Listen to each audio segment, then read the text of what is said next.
So, like I was saying, welcome to the job mentorship session by Cyber Shujaa. So, my name is Hope Helen Duta, and I'm usually your host for these sessions, or Lorraine.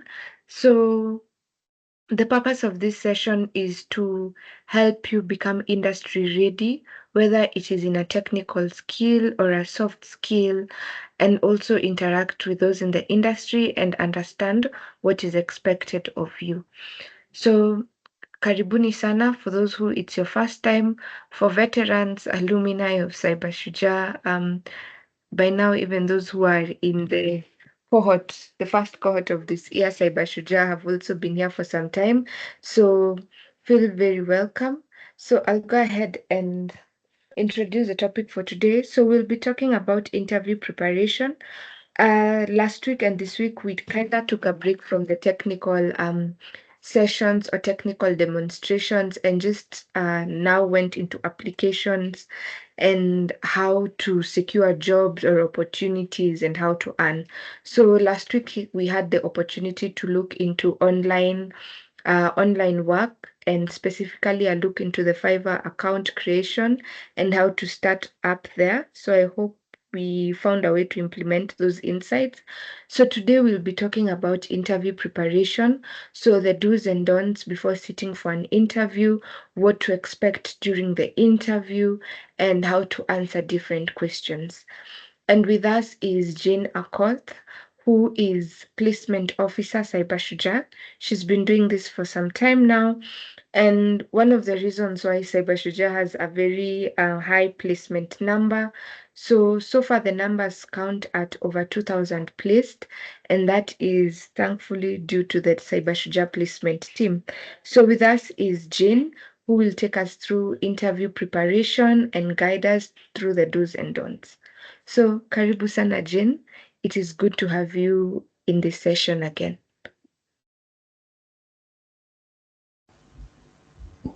Good evening, everyone. Thank you, Hope. I hope I'm clear. Yes, Can they yes, you are. confirm if I'm clear? All right, good. So let me share my Shant. screen. And can you let's stay muted? If you're not speaking, let's stay muted kindly. Imeanza.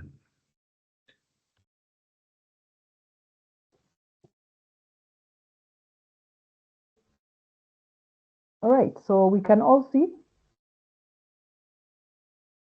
I like when we interact so that I'm sure that I'm talking to someone. So are we able to see my screen? Yes, yes, we are. All right. All right, just a second. All right. Okay, so as you heard, my name is Jane Akoth. I'm the placement consultant with Cyber Shujaa. In placement, we are the ones who help with placing. We don't have the jobs ourselves, but of course the jobs are out there. So our part in the whole Cyber Shujaa chain is to basically, once Hope and the other trainers are done with you, they have trained you in the various trainings, we on our part, we are able to help with your CVs with my colleague Monica Kanyutu. You're going to get to know her. We help you with your CVs. You come, you sort out your CVs, make sure you you rewrite your CVs, update your CVs, and of course, once you're done with that, we also now take you through the interviewing and negotiation skills. So today's topic, interviewing and negotiation skills.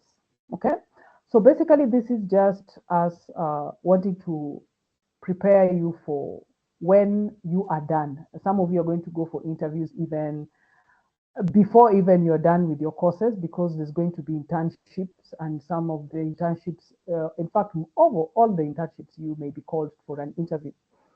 So you're going to be already meeting with employers. And right now, we all know that the job market, it's very competitive. So you need to be ready so that when the chance or opportunity comes, then you need to get it. You don't want to say, there's going to be another one that comes. You don't know when the other one is going to come. So you may as well do best the first time the one comes. So our agenda of today, at the end of this session, our objective You should be able to undertake an interview successfully and negotiate competitive employment terms. Because this is very important. When you're going for an interview, you need to, by the time you're done with the interview and you're getting the job, you also need to be happy with the terms that you are joining into the company with. So we'll just quickly dive into it because we have a lot to cover and a short time. And so that we'll also have time to ask questions. So one of the first things that we're going to start with interview preparations. One of the first things that you must know when you're preparing for an interview, you need to know yourself. Because if you don't know yourself, how are you going to go and showcase who you are? Because basically an interview is you going to tell the employer about yourself and mainly what they will like so that they will be able to see, are you a perfect fit for their organization? So you must know yourself. You must know your strengths. You must know your weaknesses. You must know everything about yourself that is going to be important or vital for you to definitely get the job. You need to understand the job itself and also understand who you are and know how you're going to fit in so that you convince the employer that you are very an asset that they really would want to take into their organization. As you prepare for the interview, make sure you research about the company, their history, their vision, their mission. What are their current projects? You know, people like, even you like when you're meeting someone, and maybe you've talked before, and then the next time you're talking again, they're like, oh, I remember this about you. It shows that the person actually was paying attention to what you're saying about them. So when you go for an interview, by the time you're going into that interview, you need to have done some research to know more about the company and what they're doing. So that even when it comes time to ask questions, you can ask some relevant questions. Don't jump into the questions, oh, how much, instead of asking about something that will make the organization, the interviewers wonder, oh, wow, this person has actually done their homework. They know something about our organization. You also need to read the job description, understand the job, understand what they're looking for, what problems can you solve, you know. When you understand that, you know what to highlight in your CV. Maybe why I say this, maybe in your CV, maybe it's a job, let us say it's a security analyst. And maybe some of the skills that are needed for security analysts, some you have, and maybe you maybe worked in, let us say, a hotel at some point. But maybe the skills that you are having in the hotel or used in the hotel are not really relevant to this job that you want in a security analyst. So it will not do you good for you to really expound or like put a spotlight on skills that really do not show your fit for the job. So it's very important that you read the job description and understand and know what problems you can solve, because everybody is looking for somebody to solve a problem. Prepare examples, past experiences, look for, when you're answering a question, use the STAR method, what was the situation, what was the task, what was the action, and what was the result. And be straight to the point. Don't beat around the bush with so many things. Look for the specifics. What was the situation? What was the task? What action did you take? And what was the result? So somebody is able to just see, they are quickly able to pick out the skills that you are trying to highlight in what you're sharing. Okay, then we go to practice answering common interview questions. Stand before your mirror or with someone, just sit, so that you don't make faces, you stand before a mirror, answer questions, avoid making faces, just be somebody who can just gently smile, even if you're so agitated, because some interviewers may push you. They're trying to push your button so that they see how do you react when under pressure, So some will actually deliberately do that. So you need to practice before a mirror and just look at yourself, how you carry yourself, how you smile. Try and smile. Some people are not surangumu, so tough. Don't be tough. At least smile once in a while. But I didn't say laugh. They're seeing the last teeth. No, you have to carry yourself with some decorum and also professionalism. Okay, prepare your testimonials. Have a display book, for example. Nowadays, you go to a stationery shop, bookshop, and all that. You'll get a display book where you put each and every of your CVs in one page. So when somebody opens the display book, they're able to see. And of course, you put the latest certificate to the to the to the former. You start with the latest. What have you done in the latest? Because they are interested in what have you been doing with yourself. So you start with what is there now, what the recent to the past. Okay, and this is very important because some people may ask you to send your CVs, so you will send. But on the day you're going for the interview, carry your original CVs because some they'll want to confirm that you just did not photocopy somebody else's CVs and all. They need the original. So carry them in a display book so that when you pass it around, they just pass around the display book and they know that this is somebody very organized. You have thought things through, you know. Then prepare questions to ask. Go in advance once you've done your research about the organization. Prepare in advance, those questions. What are you going to ask about the organization? Because the questions definitely will come. You'll be asked, you'll be given an opportunity to ask. So you don't want to look like you're still wondering, oh, now what do I ask? Like you didn't expect it. Okay. Figure out what figure out what to wear.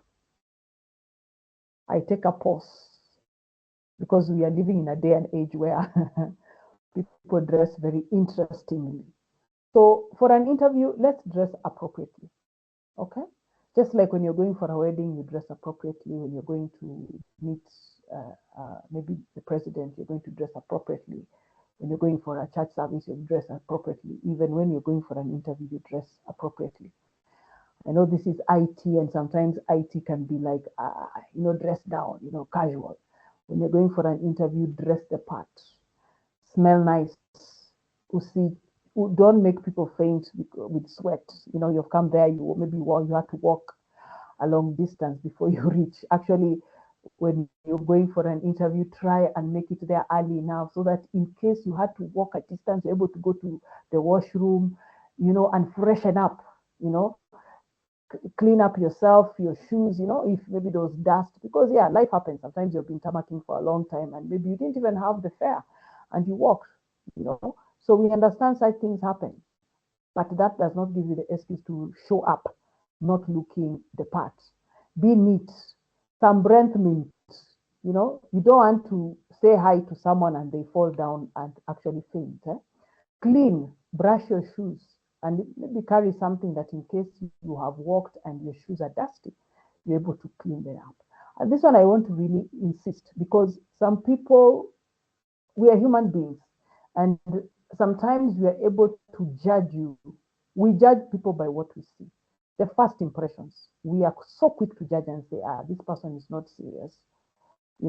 This person is not like this or this person is like this. So it's very important that you put some plan and thought into what you're going to wear when you're going for your interview. Then, of course, check out your devices if it's virtual. Just make sure everything is, your internet is working, batteries are good. If there's have another extra device in case things happen, internet and all. Okay. So your background, be very careful. The people around you, what you wear. Just be very careful. I know it's the day and age of Zoom. We saw drama before people realized we are now in the virtual space. There's a lot of drama. So please do not be the next drama we'll see in TikTok when you're doing the interview. Okay? Arrive early, preferably 30 minutes and more. Arrive early, get to know the location in advance, do your homework. Even if you don't know the place, even if you make a trip to that place the day before, just go. Find out so that on that day there's nothing that is going to stand in your way. The last thing you want to do is to go to reach your interview late. No, that is a no. So do everything possible to make sure that on that day you're early. Be nice and respectful to the subordinate staff. Please note, some people, their interviews are done, they look at how you treated the watchman at the gate. So if you reach the gate and you decide that this is just a watchman, And maybe that was just the interview they were looking. That was the only interview you're going to go and go through. So make sure you respect people. And actually, respect and being nice is something that should be universal. You should do it. It should not be because I've told you today to be nice. That is something that you should learn as a person, even as you go into the corporate world. Be just somebody who can be nice and respectful as you work with your colleagues and other people that you Gossip. deal with. Some bullshit. Somebody needs to mute. Somebody needs to mute. All right. Hope maybe you can help me with that. Yeah, I've muted them. Sorry. Let's All just right. join with All our right. Thank mics you. off, kindly. All right. Thank you. All right. Trying to cut shortcuts may throw you out. Don't start funny things. Don't start speaking nicely to the receptionist. For the gentlemen, for the ladies. You want to use your looks, your charms. Just avoid such things because you just never know who is who has been tasked to pick information that they're going to give back to the panelist. So just be on your best behavior. Okay, what do you like to do? You know, just be aware of what is it that you like to do. Be aware of what it is that you want in the industry that you're in. What do you want? So that even when you're going for this job, especially if it's something that you really want, you're passionate about it. Is there anything in the industry that is similar, but not exactly what you want? Don't overlook such jobs. Basically, this is what you're saying.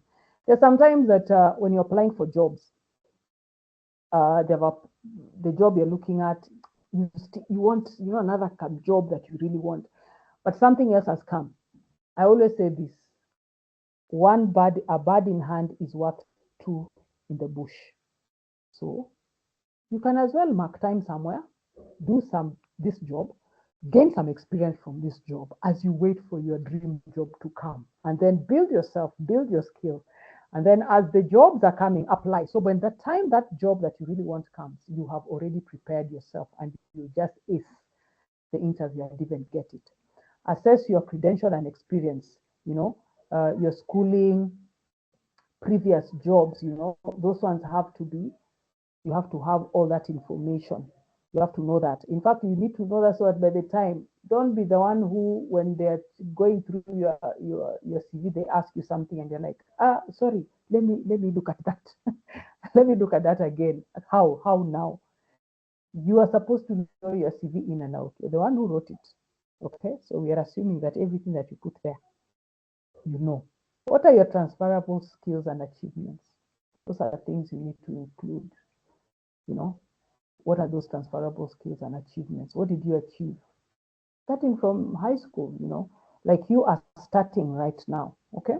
So you may not have a lot of experience. So some of the things that you'll have to use to showcase your skills is basically the things you did. Maybe you're a head girl in school or a head boy. Maybe you are the head of the debate club. Maybe you won the math in the math competition. Maybe science club was your thing. So you need to showcase some of these things. Maybe you are a leader in your church, your youth group, you're what? All these things that will showcase the skills you have, whether it's leadership skills, communication skills, interpersonal skills. You know, you need to showcase these things and get examples of the same. Always remember this, that jobs have a lifespan. Okay? There are always going to be jobs. Somebody again is unmuted. So jobs have a lifespan. You not always be having the jobs. And also when you get a job, you may not be there forever. Okay? So remember that. So that don't get so comfortable. Always grow yourself.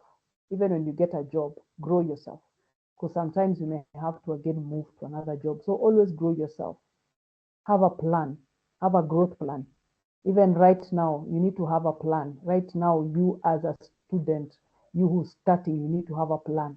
You need to have a plan, physical plan for yourself to take care of yourself. You need to have a plan, financial plan for yourself. You need to have plans when it goes, the areas, the goals in your life, different areas in your life, you need to have a plan so that you know what direction you're taking and you don't waste your time with things some things that will not take you where you want to go. Each job is an adventure, know that, because you're going to learn new people, you're going to learn new skills, you're going to maybe travel. So it's an adventure. When you go, be open, have an open mind, you're going to learn new things. It's going to challenge you. Some will challenge you. Sometimes you may be put in a position that you're not ready for. So take it as an adventure. Some jobs are temporary. Okay, remember that. Satisfaction must lie in the work. I know many people are not in jobs that they're satisfied about, but if you're in that type of job, ask yourself, what can I do? What can I do to get that job that satisfies me? Do I need to up my skills? Do I need to get another skill? Do I need to change jobs? What is it do I need to do to get that thing that satisfies me? As an employee, you may not get praise. A lot of things you'll do, so many things, but the praise will go to your boss. So be very careful that you're not a person who wants to now show off until you go for a meeting and you want to show people it was me who did it. Hello, just keep quiet there at your corner. You let your boss shine. When your boss shines, maybe at some point you'll actually get some of the goodies that come with making your boss shine. And even you, one day when you're a boss, others will make you shine. So before your time, kaa hapo kwa kona pole pole tu and do your good do a good job. Don't be a grumpy employee when you get the job. If you like your job, you will do it well. If you don't like your job, you'll have to find motivation to do it and then give yourself a timing. That's why you need to have a plan, because sometimes you may be in a job that you don't like. So what does that mean? Then start planning. Give yourself a timing, a target time, and say, okay, I don't like this job. So I'm giving myself 1 or 2 years. And during this 1 or 2 years, I'm going to do this and this to up my skill, to upskill so that I get this job that I want. So it's about planning, people. Things don't just happen in out of nowhere. You must plan and work towards that direction, take the action. So before an interview, have a mock interview. You can have a mock interview with a friend. You can have a mock interview by yourself before a mirror as you spoke. And there's that link we can share later. We'll share on the chat on this link which you can watch. This practice boosts your confidence. The more you speak, the more you boost your confidence, the more you are more relaxed, okay, when you talk about them. And then when you talk to the panelists. And then just remember that these are human beings. They are not from space. They're just human beings like you. So you need to relax. They just want to know you. So because when you don't relax, you make more mistakes. All right? All right, some tips for success. Identify your career interest areas. Because when you go to an interview and that is an area which you love, you're passionate about, you have learned about it, there is chances are you're going to ace that interview. But when you go to an area that you don't really like, you just there like when we were growing up, and I will not say when that was, but when we were growing up, somebody will just say, mpeleke afanye teaching, mpeleke afanye akwe polisi. It's basically you're just thrown into some an industry because the parents have decided, oh, this is the marks you got, just throw this person there. And so you find that many people found themselves in jobs that they never wanted. It has got nothing to do with their personality, because jobs also go with personalities. For example, we have, I don't know whether you've done temperaments. There are 4 temperaments, human beings, and we fall in one of these temperaments. We have the sanguine, we have the choleric, we have the melancholic, and then we have the phlegmatic. Now, a sanguine has no business doing a job of, where there's no talking, where they're just dealing with numbers quietly and they don't talk to anyone. That sanguine will die. Okay? And then there's the phlegmatic, the quiet person who has no business going to do a job where they have to be talking to people, showcasing themselves. They can't do it because that's not in their nature. They want to be put somewhere like the melancholic, who is analytical, wants to be put somewhere where there's numbers, where they're able to interact with the numbers and the computer, and no human being should be around them. You understand? So it's very important. That's why when you started, you say, know thyself. Because if you take a job and that doesn't go with you, chances are you really suffer over there and start giving, you dish out your stress to everybody else. And at some point, you realize nobody wants to work with you. And please note, in the corporate world, it's about politics. You may have all the papers, but if you do not know how to relate with people, if you do not know who to talk to, if you do not know how to operate in that world, you'll be thrown out. Or you'll remain at a point where there's no promotion, nothing ever comes your way, and you start saying, oh, people don't like you. No, maybe you need to ask yourself, why don't they like you? What is it about yourself that you need to make better? You need to polish. What is it about yourself? You need to learn. Social currency is very powerful, and you need to learn to have that. So use your networks. 80% of the jobs, somebody said, are not advertised. They are spoken about. They're in whispers. So and so was talking to us. Oh, by the way, a pal of mine. By the way, my dad. By the way, this person. 80%. 20% are online. They're going to get online. So you need to get networking. Talk to your father's friend, to your grandmother's sister, that one. So those are you need to network. You're now going into corporate world. Networking is very, very important. See to find out who, where, what does this organization, who is the boss in this organization. Maybe you want to go and work for Cyber Shujaa.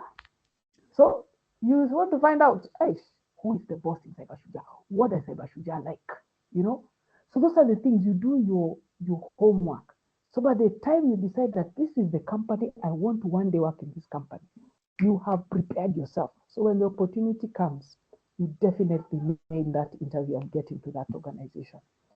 Know your tools. Okay, know what you have. Know what your asset is. Know what your strengths are. Know your tools. Know everything that you have that will work for you when you go for the interview. Run your own race. Don't compare. We are all here and we are all different people from all different walks of life. We have all done IT, and I believe not all of you want to be system analysts. Not all of you want to be a security analyst. Not all of you wants to be a DBA. Not all of you want to be. Each one of you has their spot that they want to occupy. So occupy your spot. Don't compare yourself. Somebody needs to mute. Don't. Oh, kindly mute someone. Okay. All right. Thank you. Um, just make sure. Don't compare yourself. Don't do that. Don't get into rat races because you don't know what some people do to get where they are. So don't get into rat races. Walk your path. Run your race. Okay. Invest the time and the energy. If you want to become a master, it will not just happen out of thin air. You must invest. Read books. Do courses for you to become a master. The moment you become a master, people will sort you out. They will look for you. You will not even look for people. They will look for you. That one is for sure.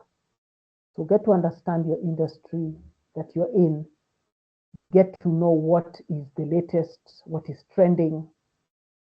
Find out what are the gaps, what are the problems in your industry, and how can you solve them.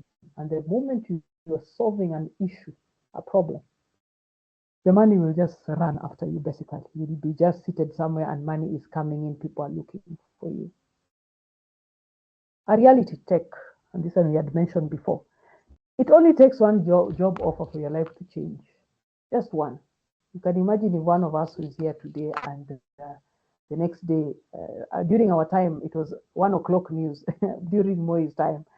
1 o'clock news, either people would be sacked or you could hear appointments.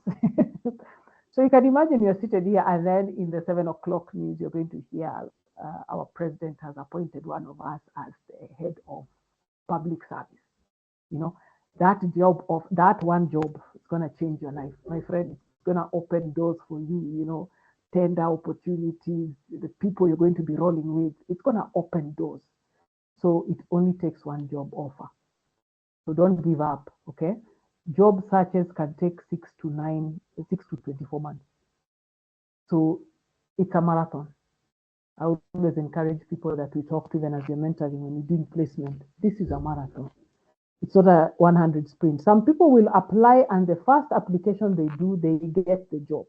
Some people will apply after 3 months, they get the job. Some after 6, some after 9, some after 24, some even more than 24 months. So you need to understand that this is a marathon, and don't give up. You keep applying. The more you apply, the higher the chances. The less you apply, the lower the chances. And then you continue networking and encouraging yourself, especially when you're feeling down. I encourage people, when you're feeling down, you have applied for jobs, you've gotten regrets like 1,000,001. Encourage yourself. Go out, have fun. Pole, tell yourself, Pole, don't get into any wrong behaviors, but do not say Jane said go and get into wrong behaviors. I did not talk of any wrong behaviors. Yeah, pick a Pole, go for a picnic, go out, swim. I don't know what you like doing in your pastime, something that will help you mentally and psychologically. Then come back and get back on the horse and apply, apply, apply. Did I say apply? Yes, I said apply. 80% of jobs are never advertised. I said this earlier. So you need to talk, you need to call, you need to speak to your friend, to your who, to your chief in the village. Basically, what I'm trying to say, network. Network and access hidden job markets, remote jobs, do research on the web, internet. Right now, the world is a global village. You can be in Kenya and you're working in the Netherlands. That's how things have changed. It's not a matter of if, but when you get the job. Let me say that again. It's not a matter of if, but when you get the job. You will get the job, but you just need patience, stamina to keep at it until you get the job. Rejection is not a reflection of your competency. It's just that whatever they're looking for, they're also looking, an organization is also looking for what they want. Somebody who will fit them what they want. So it's not about you. It's not about you. It's not that you're not worthy. It's not you're not valuable or you're not competent enough. You're just not what they were looking for. And another organization will come that will get you and find you and say, wow, this is the person you've been looking for. So always remember that. Don't take rejection personally. It's not about you. It's not about you. As gentlemen will tell ladies, it's not you, it's me. Or it's the ladies who tell the gentlemen. The jury is still out there. Okay, what are your priorities? Even as you're looking for jobs, you must have career objectives. Yes, when you're starting, you may look for just any job. Some people say, natafuta tu kazi yoyote. It shows you don't have qualifications. Yes, that one will work. But if you have some qualifications, you need to have some objectives, some plan for your career so that this is the direction I'm taking. Your salary. You need to know the salary, the job you're going to apply for. What salary do you want? What does that job you're applying for, what is the salary in the market right now? The location where you want to work, maybe a job has been advertised. And maybe you want to work in Mashinani. You don't want to work in Nairobi. You're like, hey, Nairobi life is too much for you. It's too fast. And you just want to work in your Mashinani somewhere. At some corner, you sit and take care of your cow as you're doing your DBA next to your cow. So you need to understand, which location, the timeline, of this. How long do you want to work? Some people, maybe they have a timing. They're saying, I'll only work for 5 years, and after 5 years, I retire and start doing on my own thing. So family, if you have family, I want to assume all of you right now are still not having family, because the moment you have family, it changes the dynamics. Let me not use the word complicate. It just changes dynamics, because if you're moving, you have to think, oh, my wife, oh, my husband, oh, my children. You have to think of all that. Okay, housing. Those are things you need to think about. The place where you're going, or if it's where do you want to live? Interest and your values. If you get a job where maybe you're somebody who likes quiet, you go to church on Sunday, over the week you're church, and then you go to a job where there's raha kila siku. Nimesema raha kila siku. So at some point you'll feel compromised. You'll not be happy in that environment. So you need to understand the cost of living when you're actually doing research and finding out the salary you're going to quote. You need to understand the cost of living. Then of course further education. What's your plan? What's your plan after all this? Are you going to maybe you've just done your first degree? What's your plan with your master's? Do you want to do a PhD? What are some certifications that you need so that they are able to set you apart? So that when your CV goes anywhere, it must be picked because they have seen some things that stand out. So the right attitude for job searching. At this point, I'll just encourage us, if you have questions, just write them down so that we're able to, at the very end, we can ask questions. I believe that if that's okay with everyone, okay? All right, so the right attitude for job searching. Positive about yourself, your skills, your search. You need to be positive, past employers, the future. The last thing an employer wants that you're seated before them and you're just there. They ask you questions, there's no enthusiasm, there's no psyche, you are just there. Oh my goodness. Wet blanket? No, they will not employ a wet blanket. Some people have been employed because of their positivity. They didn't have the skills. I've sat in panels where we have actually picked people who their attitude was good. Sometimes employers, and a lot of times nowadays I realize, employers will look for the right attitude, teachable spirit, because they'll think, okay, skills we can teach, some things we can teach, but you can't teach attitude. Some people, they just have a bad attitude, it's bad. So some employers will actually offer those other things first, then these are the things you can learn.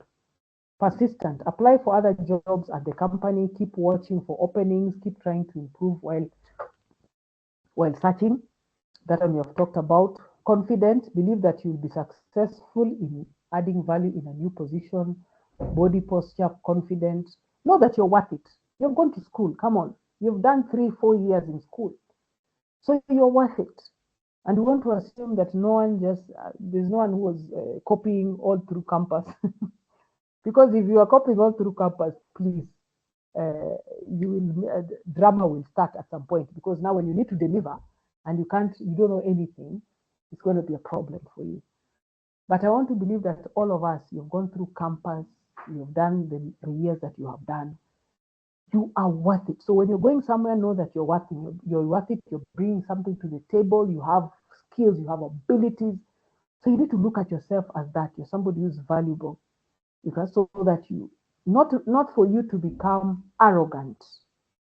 Okay, not arrogant and feeling too good about yourself. No, confidence is not arrogance. Okay, there has to be that humility, but you're confident, you're able to express yourself, you speak out about yourself, the achievements you have, because you're also proud of who you are. So be proud of who you are, like who you are, love who you are. Okay, so because when you do that for yourself, others will just see it and they'll also be drawn to that. Prepared. Research about the company, we have talked about this. Resourceful, share networks, connections, make use of the latest technology. When you're in your house, you can talk to somebody in Guatemala. So make use of that. Maybe there's a job in Guatemala. Maybe your family, maybe the family, you'll start your family in Guatemala. So don't don't write it off. All right. Etiquette at interviews. Learn as much as possible about the company. We have talked about that. Arrive early. Be courteous. Even when you are in the interview room, you ask a question. Thank you for that question. Just be courteous. You know, speak. Use the. My children are taught in school. They say the magic words. Use the magic words. Please, thank you, kindly. Those words that some of us maybe have decided should not exist. Please use them. Learn them from today. Please, thank you. You're welcome. You know, those words are very, very important. They're called the magic words in kindergarten. Use a good posture. Sit up.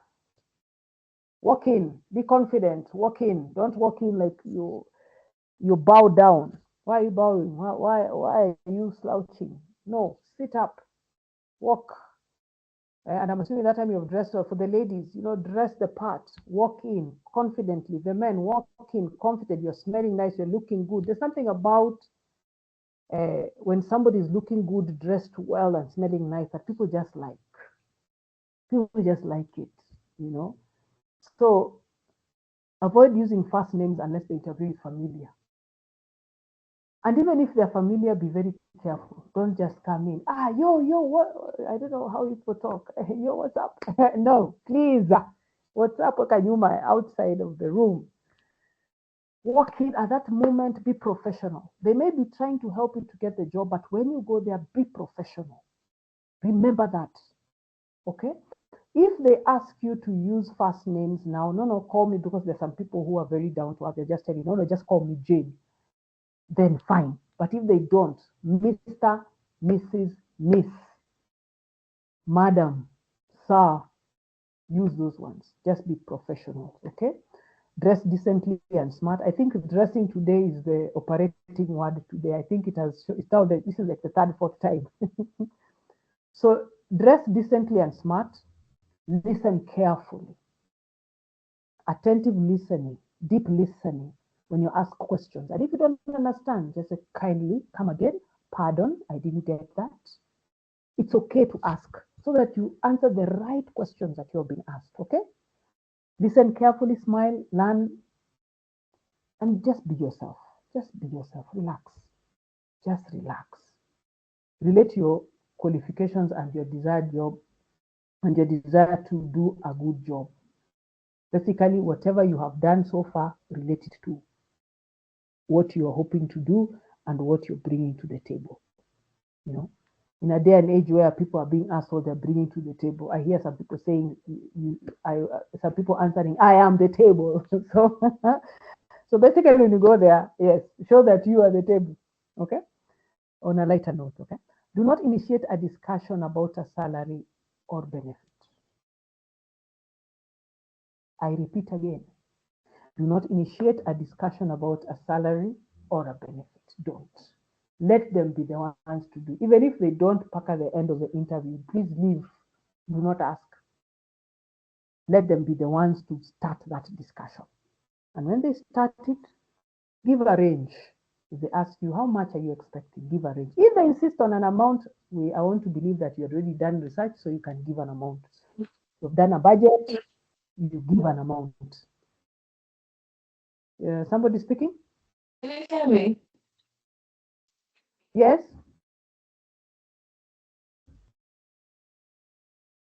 Somebody saying something?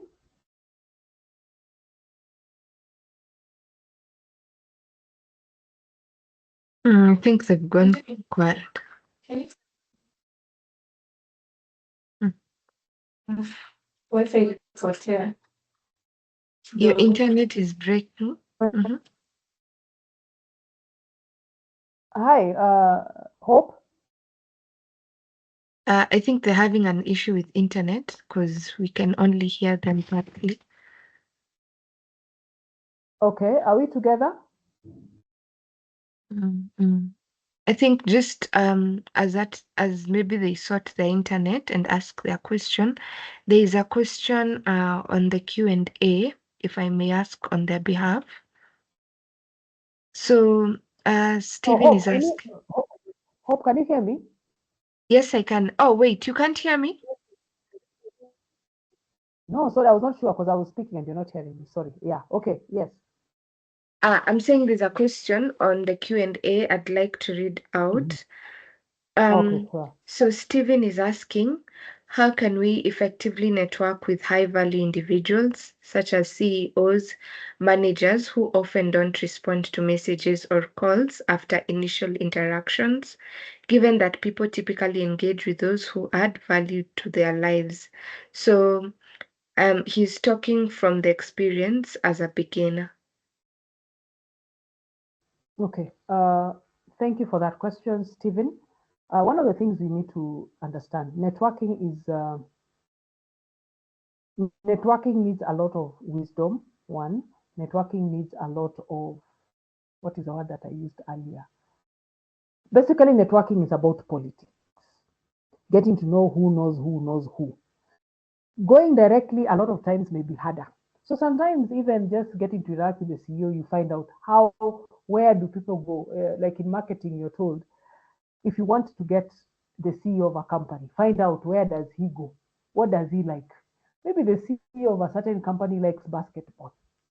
Okay, I remember there's a young man who one day was sharing with the Cyber Shujaa. He got a job in one of the organizations, and one of the things that he was able to connect with the CEO, but you know how he connected the CEO?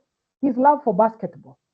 So one day the CEO sees him carrying, I think his sports gears or something in a bag, and the guy asks him, "What is that? What sport do you play?" Say basketball. Oh, you do? I also do like.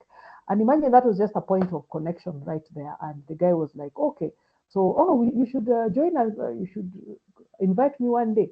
And so this guy was asking, "Oh, the CEO told me this." I was like, "Aish, please, what are you still asking? Invite the guy for a game and all. That is just part of the networking. So sometimes networking may not just be obvious where you go ask. If you go to the companies, of course, there's the receptionist waiting, the HR will stop you, the who will stop you from going to see the CEO. You have an appointment and all those things. But sometimes you find, how do you work your way around? Networking is part of who knows who. You may have to start with somebody else who knows somebody else who knows somebody else. You may try and find out where do such people or where do they hang out, okay? So that that is how you try and build networks. Maybe it's in maybe your pastor knows someone. Maybe I don't know where you roll, where you relax, or where you spend your time. But networking is basically trying to meet someone who knows who, and trying to get connection and putting your ear on the ground. And any opportunity that comes, you make sure you take it. They call it like the elevator pitch, where you have 5 minutes to give information, and that information should be able to get you an appointment or something that the CEO will want to listen from you. So it's not as much as, yes, you may call, you may not get. But now, fine, if you have not called, which other way are you able to get? Now do your homework, find out, how do I get to this manager? How do I get to this CEO? How do I get to this supervisor? How do I get to this person? So those are some of the things you need to do your research and find out who knows who, where do they go to, where do they eat, where do they sit. I'm not saying you become a stalker. Please do not become a stalker and say you are told to stalk. No. Just that's why I say a lot of wisdom is needed, a lot of interpersonal skills are needed, a lot of connecting and talking and finding out is needed for you to get these connections. And the moment you get the connection, make sure you make use of it. I hope that has helped, Stephen.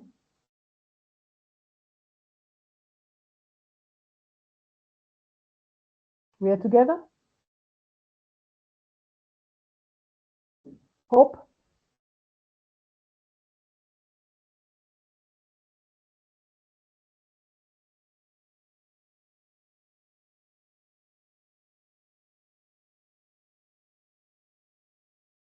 Okay, Hope is not here. Kennedy is Sorry. there. Yes? Yeah, go ahead. I Okay. just stepped out. Okay, Kennedy has a question. Okay, okay, okay, I'll answer that, then I go back to the presentation, then we can ask questions later again, all right? okay. Okay, good Yes, evening. Kennedy. Good Good evening. evening. Yes, my Yes, name is Kennedy, good Kennedy evening. Lubisia. Yes. I'm Kennedy Lubisia. Mm-hmm. My question is how to answer this salary question when asked by the interviewer. it is very common. Okay, that's all. The salary question. Yes. How can I respond to that question when asked? When you ask how much you want, basically, as you said, Yes. one, How much you want as a salary? so one, you Mm-hmm. must have done we talked as we discussed earlier. One, you do your research before you go for the job interview. Maybe you've been called for a certain job. Please do research. How much does that job? How much do people earn in that job? What's the rate in the market right now that people in that position are being paid? Then know the company. Find out if it's a small company, they may not be able to pay. Let us say it's a company, it's a small media-sized company, and the job maybe commands 100,000, and it's a small company. And when you look at it, you're like, probably they will not start you at 100,000. Maybe they'll start at 50. So it's important for you to do your research about what is the rate in the market, and then what type of organizations you've applied for. If it's a big organizations, they'll be able to pay it. And then you give a range. So give a range within the limits that you have done your research. So if a job is maybe you may find that some people earn 50 the same job, some 70, some 80 the same job. So you give a range. Maybe you can start somewhere between 60 and 100. So it gives them that range. And also you can say, but I'm also open to negotiating. All right, you can add that when you are saying, this is the range I want, but I'm open to negotiation. So that you also give them that leeway that, so you're open to talking. But please note, do your research and do not shortchange yourself as much as, yes, you desperate for a job. Sometimes you may have to take something low for a season, but you have a plan, of course. But even if you do take a job which is way lower than what you're earning, because I know for some of us HRs, and I speak that because I know I'm HRs, we can be like that. At the end of the day, we are trying to look for an employee, and we pay them as little as possible but still do the job of 10 people. So I know organizations can be that unfair, but that is why it's very important for you to know your worth, do your research so that you don't get shortchanged. And then, of course, we are going to get to this next. I think we are coming to it, the salary negotiation. So I hope that will help for now, Kennedy. I'll go back to the slide. Then we can answer most questions later because I can see also our time is really running. So Kennedy, that's okay? Yes, it's okay. Thank you. You're very welcome. So let me share my screen again so that we can quickly run through and then we can ask more questions.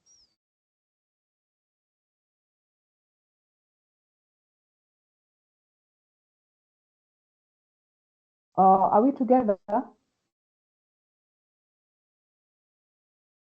Yes, we are. We can see your screen. Oh, you can. Oh, okay. Oh, okay. Sorry. But now we can't. Now you can't, huh? All right, let me do that again.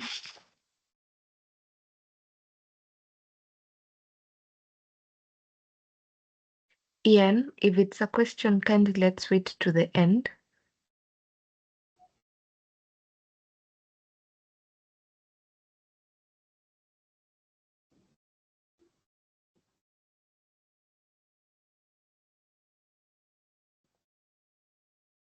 Okay, you can now see that?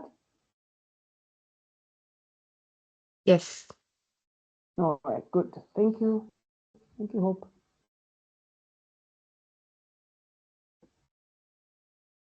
Okay. So etiquette at interviews, I think that one we're done. So as you said, the last was send a follow-up thank you note. When you're done and if you have their email, you have their communique, their phone number, just send a thank you note for that. It just shows you have some good upbringing, and sometimes people just like those small things. It will just, somebody's attention will be taken by that. Negotiating for the salary, Kennedy, what you ask. If an employer has extended a job offer to you, they want They want you for the position, basically. Employers expect candidates to negotiate their salary, and often they offer lower than the salary cap for the position. They will try that. So if you go to blindly to an interview, then you will be shortchanged, and they'll be very happy. The HR, me and my HR people will be very happy. Saying, I got something. I got, I saved money for my organization. Always remember that. As much as yes, we take care of employee welfare, HR is also looking to save money for the company. Okay, negotiating is usually uncomfortable for many people. We are like that. We don't know how to ask for money because a lot of us, we don't believe we are worth it. So now you need to understand, work on your self-worth. Yes, you're worth it. And let me tell you, if you get a job and you are being paid very little, and yet you will still do the work of the 10 people. So ask yourself, do you really want to get into that stress?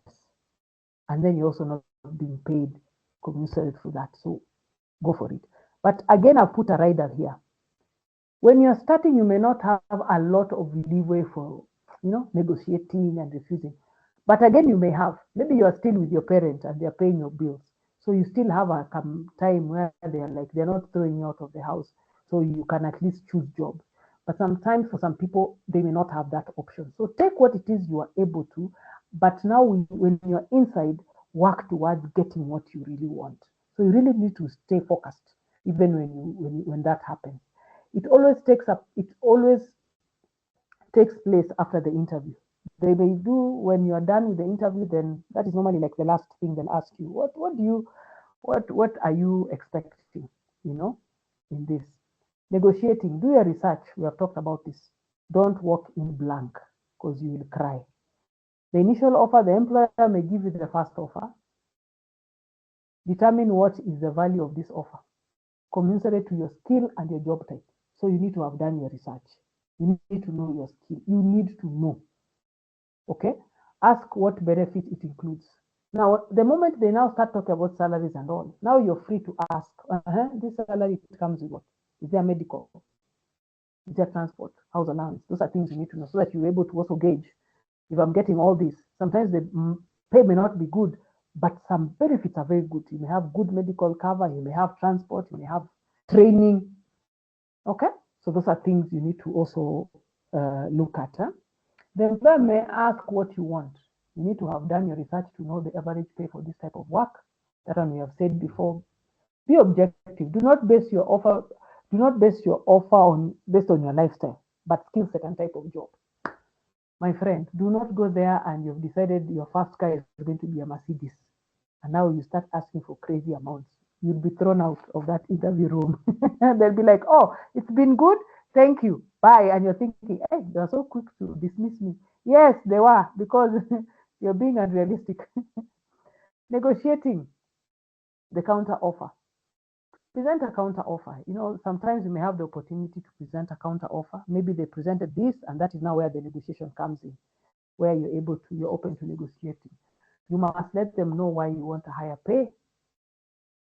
And the only way to let them know is you have to sell yourself. What are you bringing to the table? So you need to know. What is it? Understand that job, what they're looking for. Understand the job market, how it is, and now sell yourself that this is what I'm bringing to the table. And they'll be like, okay. Numbers don't lie, by the way. And a lot of the organizations, the CEOs, when they're making decisions, they look at the numbers, facts. What is the fact? This is a skill that you can't get easily, or this skill is important, and that is what they're going to base their decision on. Showcase your talent. Do it. If you're a CV, make sure your CV put everything that showcases who you are. Find a way of making them aware of your present high value to the company. Jiuze sana. If you're transiting from another job, surely you do not want a lesser pay. If you move from one job to another one, if it's you're moving from same to the same level, then let's assume there are some very good benefits. That's why you have moved. Okay, but always when you're moving, look for higher salary. Accept the offer. In as much as you're accepting, it doesn't harm you to try a higher rate. If there's an opportunity to negotiate, renegotiate, do it. If you have no experience at all, it would be wise to take the job. If it is in line with your academic qualification, take this job and use it as an experience pad. Be patient. Give yourself a time frame. If you reject the offer, be courteous and give them the reason why you're rejecting. Don't say, my friend, do you know who I am? That money, I can't. Don't burn bridges. You never know. Maybe this person is also watching you, and over here you didn't get this job, but maybe they know someone else who's looking for your expertise, and they may just tell the other person, hey, by the way, we interviewed this person, we didn't take him, but what do you think? Thank them for showing interest in you as a candidate, and let them know that you are open and you should your better chances. If there are better chances coming up, you'll be open. After the interview, send a thank you note within 24 to 48 hours. Sema tu asante. Hata if they don't take you, say thank you. They called you. So just say thank you. Courtesy. You can thank them for their time. Reiterate your interest in the role. Okay, I was really looking forward to the role. Asante. Briefly mention your qualification, and you can send an email or a handwritten note or a message, maybe if you have a phone, just a good message to say asante. Evaluate your performance. If it's possible, they're able to give you information later. Some people do follow up and find out why they are not picked, but it depends. Some people will want to tell you, some will not bother. So don't push it. Consider what you did well and what you can improve. Self-evaluate from inside. Oh, that one I didn't answer well. Oh, I was biting my nails. Oh, I did this. Just reevaluate, self-evaluate. Reflect on the interview. Think about it, what you learned about the position, employer. Consider how the role would fit your goals and priorities. Think about it. Reflect. Keep reflecting, okay?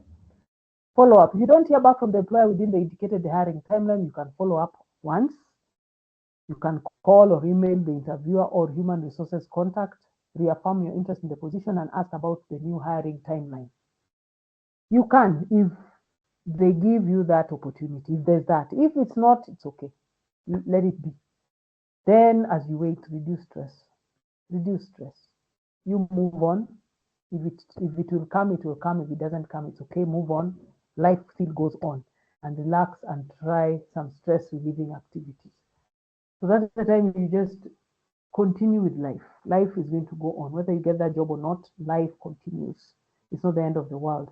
And opportunities are going to come. Every now and then they're knocking. Every now and then opportunities are happening. People are moving. People are retiring. Something is always happening in life.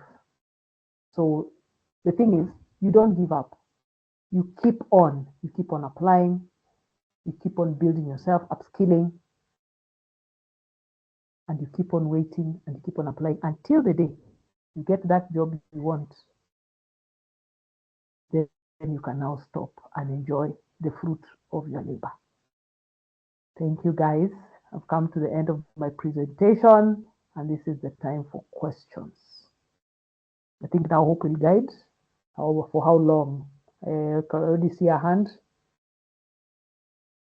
Yes, Anne? Uh-huh. Okay. So thank you so much, Jane. Yes, we can have the Thank you, Hope. questions. Yeah. Thank you, Hilda. Helida, thank you for the clap. Hi, thank you for the session. So my question is, what happens when you notice that you have shortchanged yourself and you have, say, you have already started working and it's you already accepted the offer that is, and you realize that you have shortchanged yourself on the salary part? So, Anne, how do I answer you? Do I tell you the truth or not? Anyway, so Anne, if you find yourself, you have shortchanged yourself. Now, you made the bet, you lie in it. Okay? And as we said before, if you find that you shortchange yourself, then you give yourself a time frame. You re-strategize. Sit down, okay, fine. This job, kumbe, I would have, if I had pushed, ningepata 50, but they have given me 25. So now what do?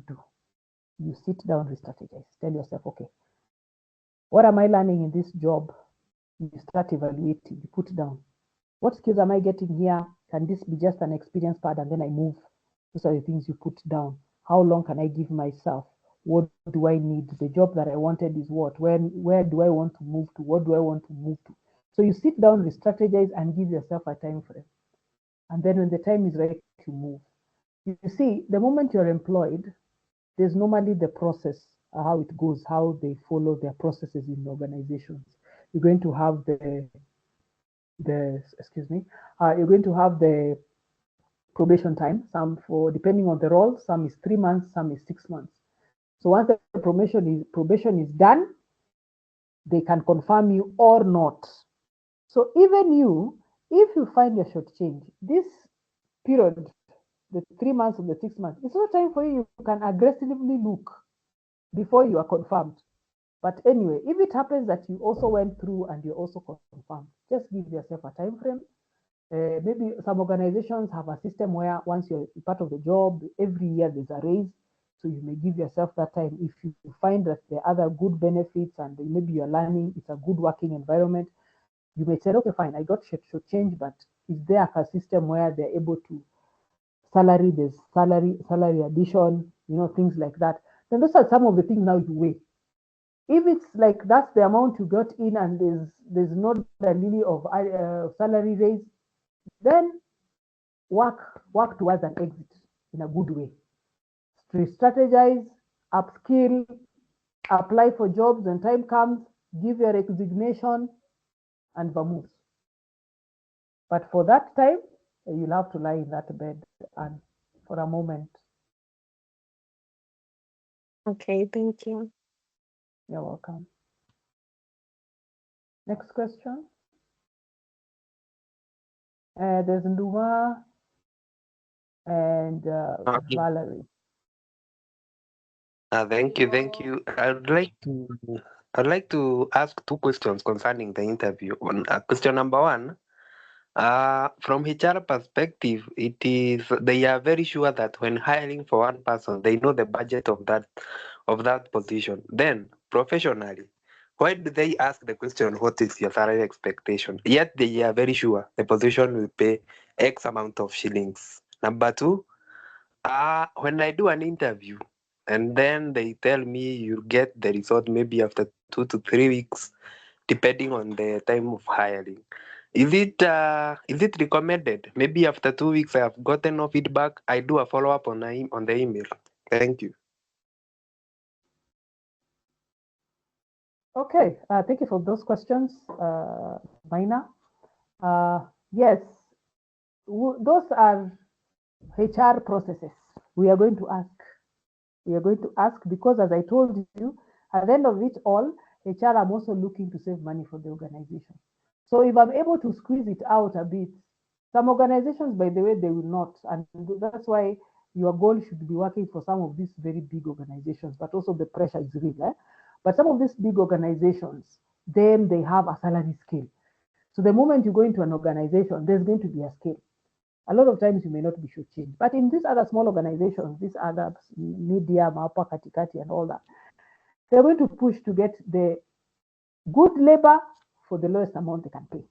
So that is why it's very, very important for you to know how much by the time you're going to ask, the support you're going to negotiate for your salary, you need to know what's the job market, you need to know what you're bringing to the table. Then they're going to ask you because they want to know, do you already know? Or can we get something out of you and pay with the less pay? Basically, what the company will look at what works for them. So you need to look at what works for you. Take care of your interests, then they're taking care of their interests. Number two, what was the other one? Remind me again. The other one was typically it is once you do the interview, the communication of the result, either you did pass the interview or did not. Typically it goes to 1 to 3 weeks. Now, what happens when maybe 1 to 2 weeks have elapsed, a month, you have gotten no feedback? Is it recommended I do an email, then follow back to know the results of the interview? Yeah, you can. Yes, you can ask, but you say it depends. Some organizations you not have the avenue to ask. They may not. Maybe the email that they sent you can send back and say, oh, I was just following up. Some will answer, some will not. It is okay. You can ask. That's why we even the last, as we were winding up, we said after the interview, you can do a follow up and ask how things went, whether this, you can just to ask for feedback. Some will answer, some will not, but it's okay. Just make sure you are polite. And once if you send and nothing comes back, it's okay. Let it go. Don't hound them with emails and phone calls. Don't. You can send one email as a thank you and just a follow up. There's the thank you one which you do 24 hours to 48 hours. But then later, after 2 weeks or 3, you can say, oh, okay, I was just finding out whether this role was taken. And then you reiterate your interest to the role and all that, that yes, you're looking forward to hearing from them. And that's it. If they answer, fine. If they not, it's okay. Let it be. Don't send another one again. Okay, Valerie? Thank you so much, Jane. Okay, You're I wanted to welcome. ask, thank you. There is, I think it was the second last point on a certain slide. You said do not initiate any salary conversations. So I wanted to ask, for example, you are in an interview and then you've come to the end of the interview. So the interviewers have said, so we've come to the end of the interview. Perhaps if you have questions, you can share or we close there. And they've not talked about the salary. So is it still not wise to ask about the salary? Yes, don't ask. But what if I'm Don't employed? ask. No, they will not. See, that's the thing. The Mhm. moment an organization wants to employ you, you'll have to have the salary discussion. So that day, when they finish the interview, they don't talk about salary. They pay your mother. Because if they call you again, the next interview, they will raise that question. Because no organization, at least the normal good organizations, wachana na the con organizations that will employ you without having a salary discussion, because that is what it will even be in the contract. So if that first time, chances are that was just a first interview. Then when they have, like many organizations, depending on the role, they have more than one interview. You're called for the first one, then there'll be a second, then even a third. And some organizations, they'll be doing an interview, they'll ask the salary question in the third interview when they have already filtered their people. So don't hold yourself, Valerie. Usijikute. Hold yourself, don't ask. Okay, thank you. You're welcome. Yes, there's Beth.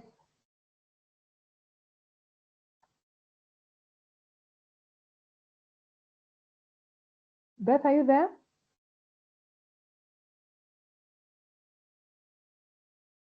All right. I think Beth is either speaking and Yeah, Beth, their you're there? mic is on, but we can't hear you, Beth.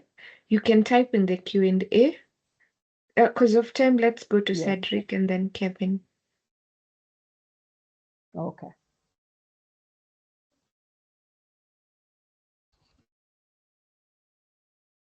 Cedric, your hand was up.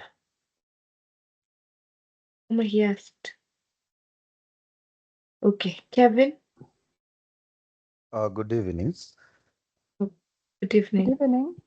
Okay, my question was, let's say you shortchanged yourself in the beginning when joining a company. Then after working for some time and asking for a raise to no avail, you tender your resignation in your working company. Then the company increases your salary after your resignation. How is one to navigate when you already secured another opportunity now with matching salaries? Thank you. Whoa. So you got a job, should change yourself. Then after some time, how long is this some time? You asking for salary? Let's say even after probation, maybe 2 to 3 years.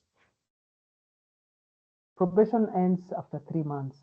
So meaning you've worked in an organization for like 2-3 years and nothing ever changed. There was no salary raise. And by that time you should have known, because when you're now the moment you're taking into an organization, of course, there's going to be a contract, and the contract will spell out terms of engagement. So the terms of engagement, what are they? Is there salary? Are you going to be? Is there going to be things like appraisal, and after appraisal, 1 year, 2 years, 3 years? So when they've decided to take you and you're having the negotiations now about, you're talking about contract, those are some discussions it's important to now have. You're free to have them when they're taking you. They are supposed to, those are things you should know. But anyway, let us say that all that happened and you got the job, but 3 years down the line, things are not changing. Now, you see, you know your value, you've been working. And as we said, the moment you find you've shortchanged yourself, give yourself a time frame, upskill yourself, apply for the job you want. So now the question for you, I would ask you, you've already applied for the job and maybe you've been called to the job that you really wanted. Now, here is an employer who had you and had not valued you. Let us use, I'm using that very in quotes, because I may not know how the employer was, but they did not give you what you deserved. But now when you want to leave, they give you a counter offer. That happens a lot. There are many people who, when they want to leave organizations now, we'll give you this.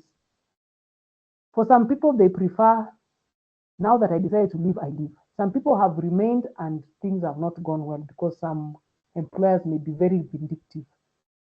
They don't like being left.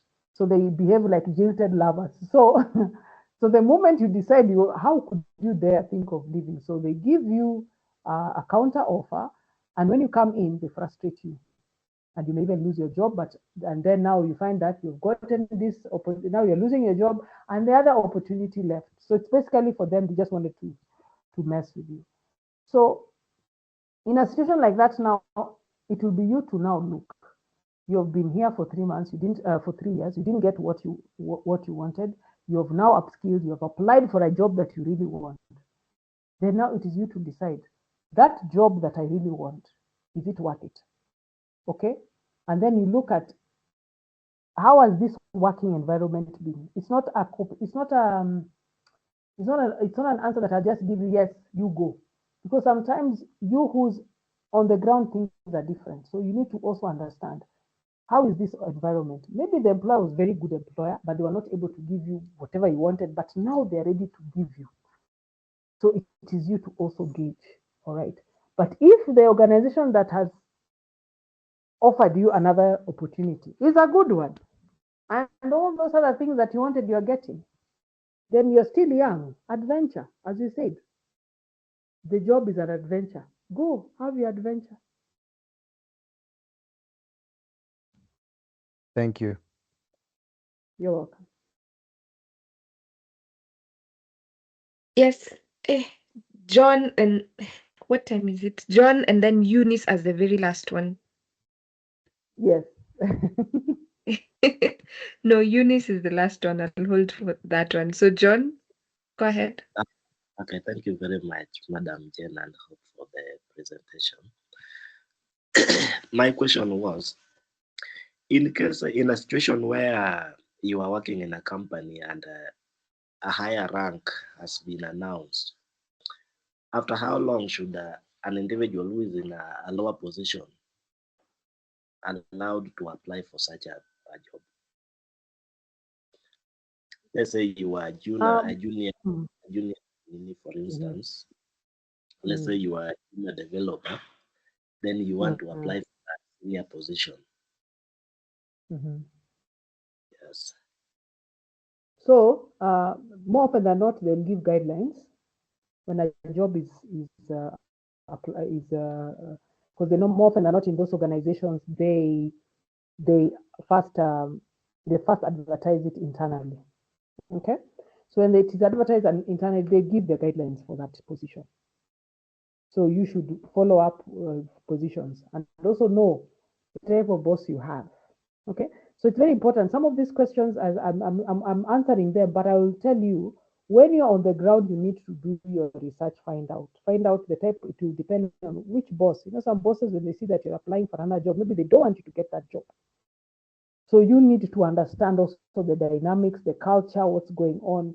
But at the end of the day, when they advertise for a job, they're going to give the guidelines within that organization. This is who qualifies for these positions and all the requirements. So you go by that. But also be careful of the politics. Thank you. You're welcome. Eunice, last one. Okay, thank you. My question was, normally when we attend an interview, you find once the panelists are through with their question, they give you a platform for you to ask a question, some questions to them. So my question was, is it a bad impression when you say you don't have a question, or what kind of questions are we supposed to ask during that moment? No, you are free not to ask questions. You're very free to ask. You say, no, thank you. I think from our discussion, I'm satisfied. I'm okay. But it would be good to ask questions. You have the freedom not to ask questions, but it would be good to ask questions to show your interest. Okay. So that's why we said prepare in advance.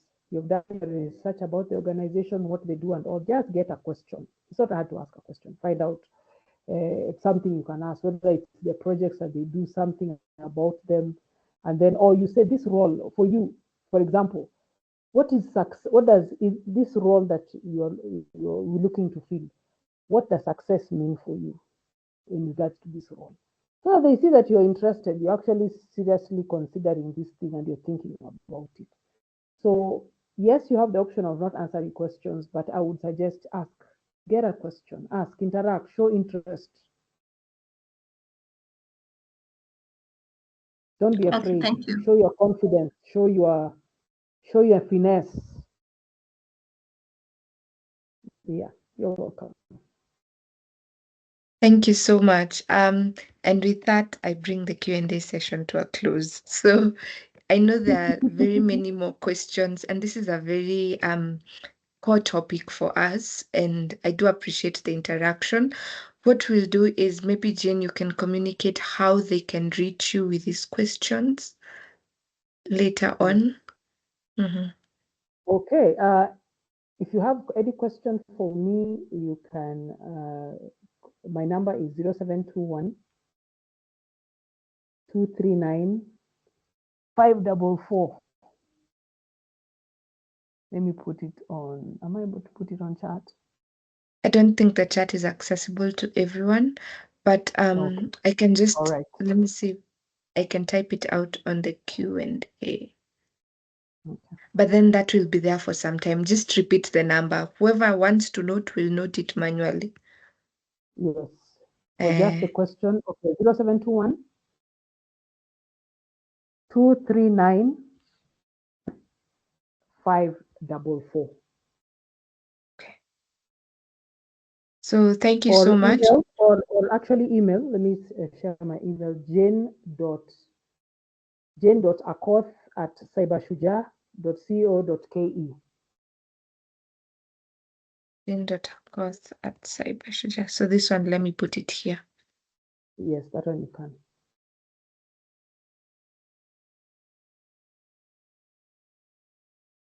All right. Thank you, everybody. It was beautiful. Thank you for the interactions, the questions, and all the best.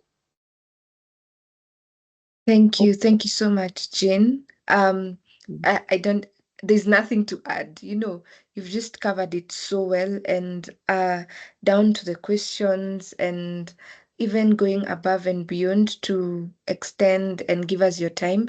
Thank you so much, Jane. We don't take it for granted. Thank you for just taking us through all through the interview process, breaking things down, the do's and don'ts, even making it very, how do I put it, very relatable in terms of negotiating salaries and different areas. So thank you so much, Jane. For the Cyber Shujaa team and any external people who are on the call, thank you so much for engaging, and I hope you learned something. I hope you came out of this particular session with something new and you are able to learn something. Those who still want to interact with Jane, the email is on the Q&A section. So So thank you so much, everyone, and have a lovely night. Someone is asking how to get access to the recording. Sorry, should have clarified on that. So the recording is always up on YouTube. By next week, around Monday, the recording for this session will be up on YouTube under the Cyber Shujaa page. Yeah. So thank you, everyone. Have a lovely evening and good night. Bye. See you next Thursday.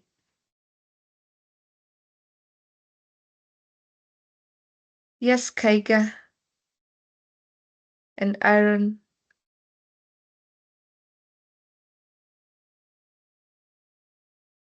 Okay, so I'll just end the meeting now. Bye.